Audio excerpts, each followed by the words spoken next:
Bismillahirrahmanirrahim. Assalamualaikum warahmatullahi wabarakatuh. Waalaikumsalam warahmatullahi wabarakatuh. Selamat malam dan salam sehat untuk kita semua. Pada kesempatan kali ini, kita akan menyimak presentasi dari Devina Amanda tentang penerapan probability sampling atau sampling peluang. Dan di sini merupakan pertemuan 10 pada mata kuliah teknik sampling. Pada Devina disilakan.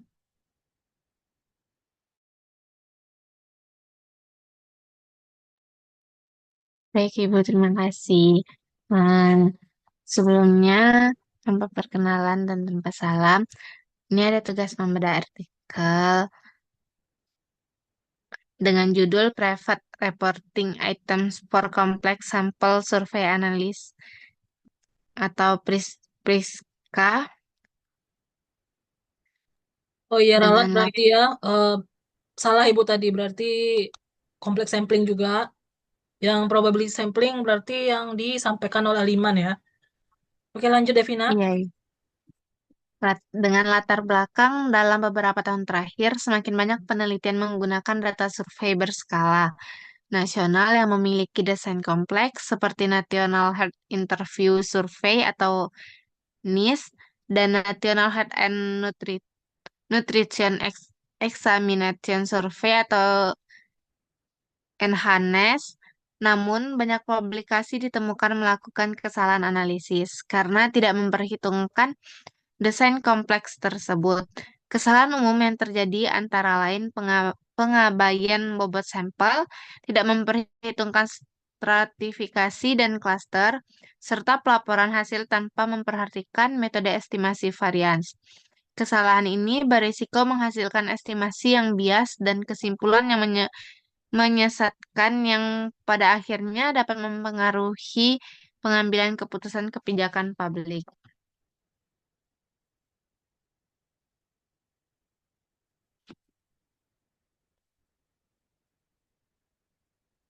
Tujuan dan gagasan utama untuk mengatasi masalah tersebut, penulis mengembangkan PRISCA (Private Reporting Item for Complex Sample Survey Analysis). PRISCA dirancang sebagai panduan pelaporan terstandar agar hasil analisis data survei kompleks dapat disajikan dengan transparan dan konsisten. Pedoman ini mengikuti konsep pedoman lain yang telah sukses seperti Prisma, Consort, dan Strobe, tetapi difokuskan pada penelitian berbasis data survei. Tujuan utamanya adalah meminimalkan kesalahan analitik, memperjelas metode, dan memastikan hasil penelitian dapat direplikasi oleh penelitian lain. Konsep survei kompleks. Survei kompleks berbeda dari survei acak sederhana karena melibatkan stratifikasi, klasterisasi, dan probabilitas seleksi yang tidak sama. Desain ini digunakan untuk meningkatkan efisiensi statistik dan representativitas populasi. Namun, karena kompleksitasnya analisis data dari survei semacam ini harus memperhitungkan desain tersebut dalam proses estimasi dan perhitungan varians, jika diabaikan, hasilnya akan bias dan kesimpulan yang diambil tidak dapat digeneralisasi ke populasi sebenarnya. Dengan demikian, pemahaman mengenai desain survei kompleks menjadi kunci untuk melakukan analisis yang benar. Struktur pedoman Priska. Pedoman Priska mencakup 12 item utama yang terbagi ke dalam dua kelompok besar, yaitu yang pertama, karakteristik survei yang mencakup rincian tentang waktu dan cara pengumpulan data, target populasi, desain sampel, serta tingkat respon survei. Yang kedua, karakteristik analitik yang mencakup pelaporan tingkat data hilang, pembobotan, metode estimasi varians, ukuran sampel, analisis subpopulasi, serta pelaporan kode perangkat lunak yang digunakan. Pedoman ini juga menekankan pentingnya membuka kode analisis agar hasil penelitian dapat diverifikasi dan direplikasi oleh publik lain.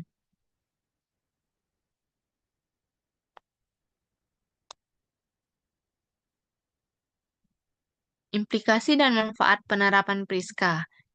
Implementasi Priska memiliki dampak besar terhadap peningkatan kualitas metodologis dan transparansi ilmiah. Bagi peneliti, pedoman ini membantu memastikan bahwa semua langkah analisis dijelaskan secara rinci dan dapat ditelusuri. Bagi penyedia data survei, Priska mendorong penyusunan dokumentasi yang lebih lengkap, termasuk variabel desain dan pembobotan. Sementara bagi jurnal dan pembuat kebijakan, penerapan pedoman ini meningkatkan kepercayaan terhadap hasil penelitian yang berbasis data survei kompleks, sehingga kebijakan yang diambil lebih akurat dan berbasis bukti. Kesimpulannya, artikel ini menegaskan pentingnya standar pelaporan yang jelas untuk analisis data survei kompleks. Priska hadir sebagai langkah konkret untuk memperkuat integritas, keterbukaan, dan reprodusibilitas ilmiah. Dengan penerapan luas pedoman ini, kualitas publikasi akademik yang menggunakan data survei kompleks akan meningkat dan hasil penelitian dapat digunakan secara lebih tepat dalam pengambilan keputusan publik. Priska menjadi tonggak baru dalam upaya memperbaiki praktik analisis survei di berbagai disiplin ilmu. Sekian, terima kasih, Bu. Baik, terima kasih Devina. Jadi periksa ini adalah pengembangan dari Prisma dan lain sebagainya ya tentang kompleks sampling yang mengingatkan kita bahwa dalam pelaksanaan survei itu tidak boleh asal-asalan. Kalau misalkan dibutuhkan gabungan dari dua jenis sampling peluang itu harus dilakukan dua atau tiga seperti yang dicontohkan Rido tadi. Atau bertahapkah gitu ya, two stage, three stage gitu ya. Itu sebaiknya memang kita laksanakan mengikuti prosedur pada teknik sampling. Yang agak berabenya itu misalkan ada mahasiswa yang tidak mengambil mata kuliah teknik sampling, tahu-tahu skripsinya pakai G-form gitu ya, survei, menyebarkan kuesioner. Nah, di situ yang agak-agak riskan untuk memberikan hasil yang bias tadi ya, karena dia tidak belajar bagaimana teknik sampling dan pembuatan kuesioner yang baik, serta bagaimana validitas dan reliabilitasnya. Mungkin ada di metodologi penelitian dan penulisan karya ilmiah, tapi sedikit tidak detail ketika kita belajar di mata kuliah teknik sampling ini ya. Di dalam artikel yang dibedah oleh Devina ini juga kalau Ananda baca itu kan ada report ya, ada laporan dari si penulisnya. Bisa Ananda baca-baca lagi dan pahami. Yang jelas kalau untuk formulasinya tadi seperti yang disampaikan oleh Rido. Kalau untuk kerumitan menghitungnya, kalau sudah ada angkanya biasanya tinggal masukin aja ke rumusnya. Karena misalkan tadi Rido masih bingung, karena memang belum ada penerapan langsungnya kan. Jadi angka-angkanya berupa jumlah sampelnya, presisinya itu belum diketahui gitu. Belum kita praktek gitu ya. Jadi belum terlalu paham mungkin ya. Mungkin nanti kalau Anda skripsinya itu bisa akan lebih paham lagi. Mungkin itu dari Ibu dari Rido dan juga Aliman, apakah ada pertanyaan kepada Devina? Eh, Sebelumnya mohon izin Ibu, Ya, silakan eh, Rido. mungkin ini nanti bisa dijawab oleh kakak atau ibu juga. Di sini Rido izin nanya terkait yang bagian artikel yang kakak bahas itu tuh dari Priska, eh, apa sih kita ambil yang kita ambil gitu dari metode permasalahan teknik sampling seperti itu. Gimana Rido? Ulangi coba. Apa sebelumnya mohon izin Ibu, Ah, apa sih yang kita ambil dari metode Priska ini Bu dalam oh, penerapan dalam teknik sampling seperti itu? silakan Devina jawab dulu kalau mau jawab atau mau Ibu yang jawab langsung. Coba Devina tampilkan lagi Boleh, ininya, apa artikelnya Devina? boleh, Bu. Boleh diulangin juga nggak, Do, pertanyaannya? Soal putus-putus. Baik Kak, yang dimana kan tadi Kakak memapari terkait Priska nih secara teori. dari PPT sih dapat dijelaskan. Tapi dari yang apa kita baca, apa yang kita rangkum, apa yang kita ambil, nah dari permasalahan jurnal tersebut, apa sih yang kita ambil metode Priska ini yang nantinya kita akan terapkan dalam teknik sampling gitu Kak. Dan juga mungkin pertanyaan selanjutnya mungkin itu terkait jurnal, mungkin nanti terkait jurnal kakak, baik pun jurnal dari Aliman, mungkin sama-sama kita bahas sama-sama. Dan juga mungkin di sini Rido nanyanya itu berkaitan poin yang kedua, pertanyaan kedua juga ada nih Bu, berkaitan dengan prisma dan konsort. Nah, konsort. Nah, itu maksudnya apa tuh, Bu? Coba di-share artikel aslinya, Devina. Sekiranya mungkin itu pertanyaan. Artikel asli yang bahasa Inggrisnya itu, Devina. Oh, boleh, Bu. Tapi Devina kirim dulu, Bu. Oh Devina ya, staf jawab share. aja, dijawab aja dulu yang pertanyaan Rido, nanti Ibu bantu. Tapi share dulu yang itu. Oke, Bu. Ya,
Izin menjawab, Ibu, dari pertanyaan Rido.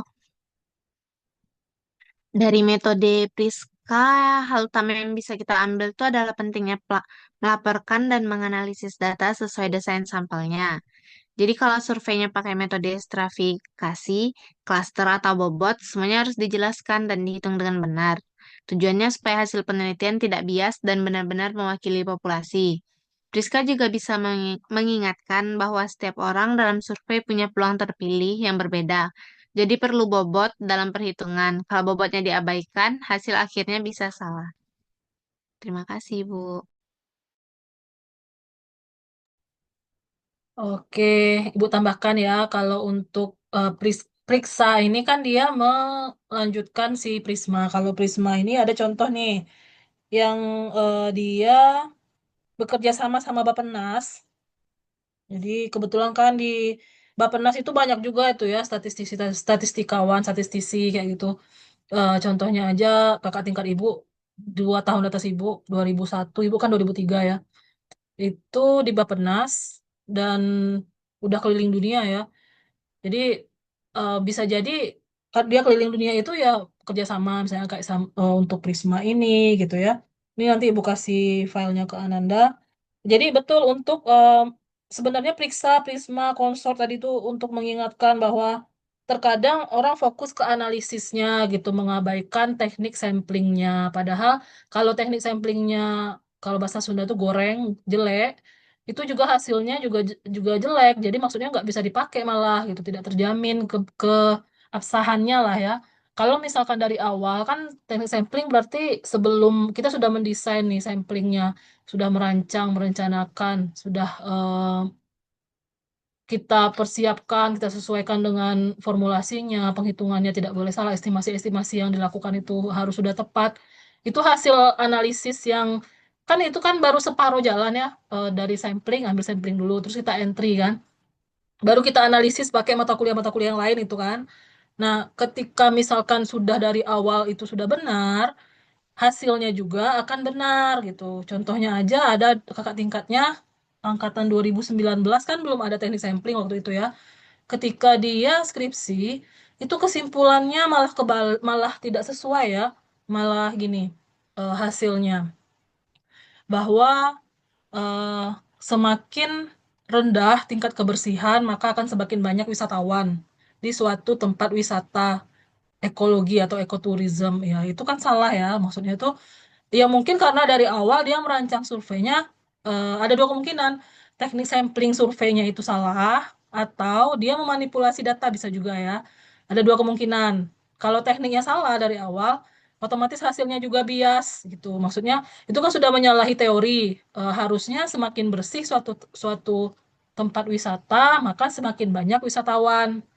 Kesimpulan dia, semakin rendah tingkat kebersihan semakin banyak wisatawan. Nah, itu kan sudah menyalahi teori ya. Bisa jadi penyebabnya karena itu salah satunya, karena teknik samplingnya tidak diterapkan dengan baik. Nah, si periksa konsor Prisma itu tuh dia memberikan preferensi untuk bagaimana dan berupa laporan-laporan di situ isinya ya.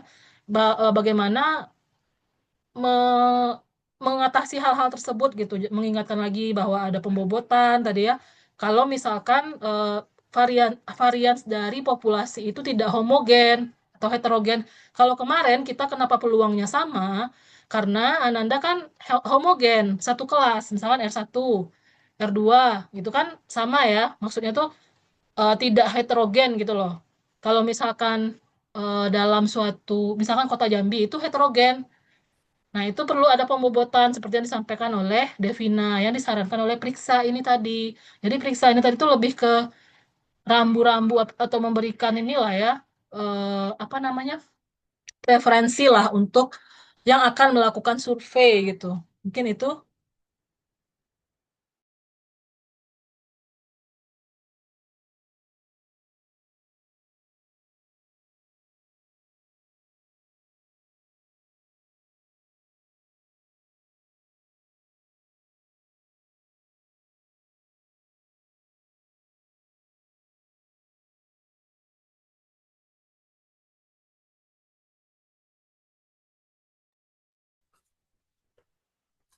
Oke, baik Ibu. Berarti tadi berkaitan dengan Priska tadi ialah untuk supaya metodenya itu Priska itu supaya data yang ada itu tidak bias seperti itu Bu ya.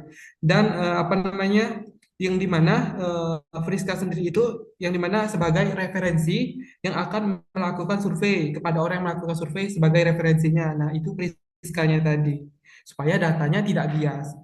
Dan juga berkaitan dengan prisma dan konsort, berarti itu pembobotan atau heterogen gitu Bu ya. Ini kalau misalkan Sebagai harus menyampaikan diboboti laporan si gitu. si sampel itu kalau harus diboboti boboti gitu. Maksudnya mereka tuh mengingatkan lagi jangan sampai salah gitu kan. Contohnya nih, misalkan di suatu Hmm. RT aja ya, kan itu heterogen Ananda. Ada yang pendidikannya tamat SD, tamat SMP, SMA, ada yang S1, S2, S3 kan. Nah, itu tuh harusnya diberi bobot kalau tidak melakukan Hmm. stratifikasi. Tapi kalau misalkan stratifikasi kan otomatis sudah diboboti ya. Kalau misalkan SRS dia salah gitu. Jadi makanya disarankan adanya kalau referensi kan sudah dilakukan apa yang sudah dilakukan ini preferensi berarti dia mengingatkan sebelum dilakukan ini tuh dia sudah ngingatin yang melakukan surveyor atau statistikawan yang akan melakukan survei gitu. Jadi harus lebih teliti dari awal pelaksanaan agar hasilnya di akhir itu memang terjamin tidak menyesatkan untuk menyusun kebijakan gitu. Kadang-kadang hasil survei yang asal-asalan Hmm. itulah. Analisisnya Hmm. sih keren ya, pakai SMPLS misalkan, pakai analisis regresi berganda yang apa namanya dengan model terbaik, atau misalkan pakai regresi kuadratik gitu, sudah keren-keren lah analisisnya. Tapi kalau misalkan data yang di entry itu tuh jelek, ya otomatis bias, maksudnya tidak sesuai dengan kondisi sebenarnya. Ketika salah Hmm. apa menginterpretasi analisis data, itu akan menghasilkan kebijakan yang tidak tepat, tidak tepat sasaran terutama gitu ya. Makanya yang Ibu contohkan ini kan Bappenas. Bappenas ini kan Badan Perencanaan Pembangunan Nasional. Jadi dia ini merencanakan kebijakan untuk nasional se-Indonesia loh gitu. Nah, jadi dia pun bekerja Hmm. sama dengan Prisma ini kan dalam rangka untuk survei yang dia lakukan itu tepat gitu. Jadi dari awal proses Hmm. itu penelitian dia segala macam itu tuh sudah lebih apa namanya? Sudah lebih ter ter terstruktur, terus habis itu ada frame Hmm. frame kerja apa namanya, frame sampling frame yang tepat gitu ya, presisinya juga sudah pas gitu dan pembobotannya dilakukan. Hasilnya pun nanti analisisnya itu terpercaya gitu, terpercaya dapat digunakan untuk mengambil kebijakan kayak gitu ya. Kalau kalau penelitian mahasiswa tentunya tidak menyesatkan masyarakat yang membaca kan kayak gitu. Nanti kan skripsi Ananda ini masuk ke perpustakaan kita, Saintek. Hmm. Habis itu di Prodi, di perpustakaan Unja. Kalau ada yang baca, misalkan hasil hasil surveinya itu asal-asalan ya kan nggak bagus juga ya, bisa menyesatkan gitulah ya. Jadi itulah tujuan si periksa tadi, Prisma gitu, konsor dan lain sebagainya. Dari Aliman mungkin suaranya belum kedengaran dari tadi.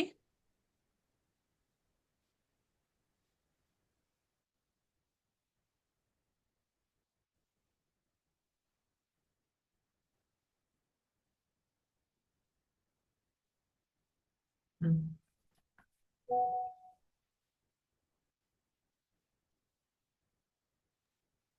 Jika tidak ada, kita tutup ya. Jangan lupa Rido besok ingatkan Bu Kori. Baik Ibu. Oke. Dari Devina, mungkin Devina ada yang mau disampaikan? Oh ya, Enggak, Devina, Ibu. Devina silakan menilai Aliman ya. Oh, videonya udah ada di grup.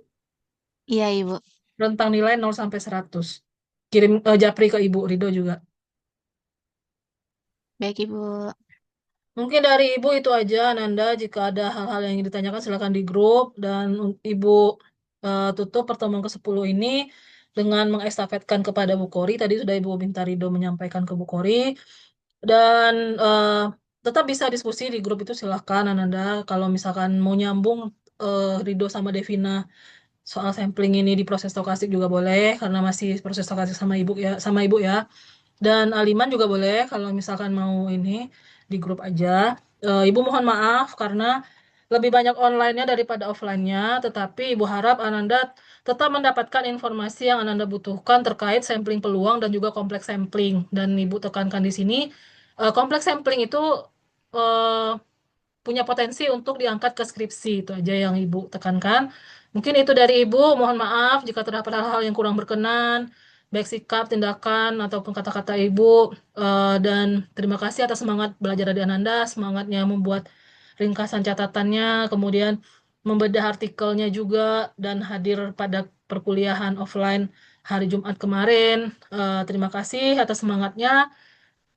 Dan selamat malam Ananda, selamat beristirahat, selamat bersiap-siap untuk kuliah besok, selamat mengerjakan tugas-tugas, dan selamat malam. Assalamualaikum warahmatullahi wabarakatuh. Waalaikumsalam warahmatullahi Waalaikumsalam wabarakatuh. Terima warahmatullahi kasih, Bu. wabarakatuh. Sama-sama Ananda Bu. semua.